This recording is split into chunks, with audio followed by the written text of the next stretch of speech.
বৌমা, ও বৌমা, তোমার রান্না কতদূর? ওদিকে তোমার শ্বশুর মশাই তো বসে আছেন। এই তো মা, কেবল উনুন জ্বালিয়েছি, রান্না হতে হতে আরো ঘন্টা খানেক লাগবে। ঘন্টা খানেক? এতক্ষণ কি ও বসে থাকবে নাকি? আজ প্রকাশের জন্য মেয়ে দেখতে যাওয়ার কথা, কখন খাবে আর কখন বেরোবে বলো তো? বাবা তো আর একা যাবে না মা, আপনার ছেলেরাও যাবে, ওদের বাইরে খেয়ে যেতে বলুন না।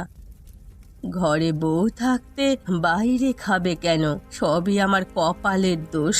দেখে শুনে বউ এনেছিলাম, এখন বলে কি না বাইরে খাওয়া দাওয়া করতে।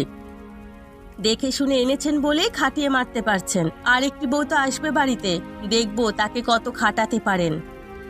পরের বার বউ আনলে তোমার মতো মুখোরা আনবো না। গায়ের মেয়ে এনে আমার ঢের শিক্ষা হয়েছে।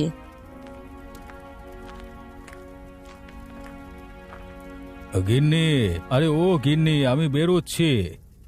সে কি গো, কিছু যে মুখে দিলে না? না গিন্নি, এখন আর কিছু খাবো না। ট্রেন চলে আসবে কিছুক্ষণের মধ্যে। খেয়ে গেলে আবার ট্রেন ধরতে পারবো না।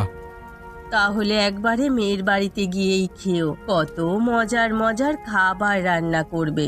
রাস্তায় আর কিছু খেও না, কেমন? ঠিক আছে গিন্নি, সে নিয়ে তোমাকে ভাবতে হবে না। আর যৌতুক কি কি দেবে তাও ঠিক করে এসো, বড় ছেলের মতো ঠকে এসো না যেন। সে আমার মনে আছে গিন্নি। এবার তাহলে গেলুম, সব ঠিক থাকলে পাকা কথা সেরে ফেলবো।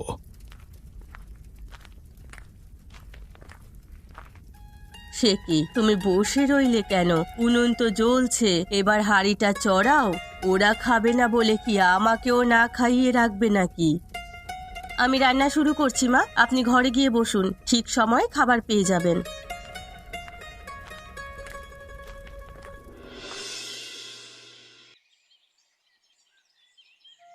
মেয়ে আমাদের পছন্দ হয়েছে বিআই সাহেব।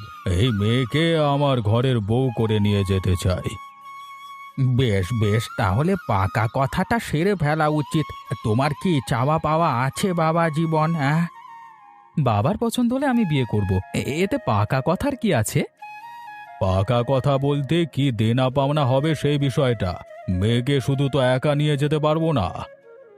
আমি যৌতুক নিয়ে বিয়ে করব না বাবা, বিয়ে যদি করতেই হয় যৌতুক ছাড়া করব।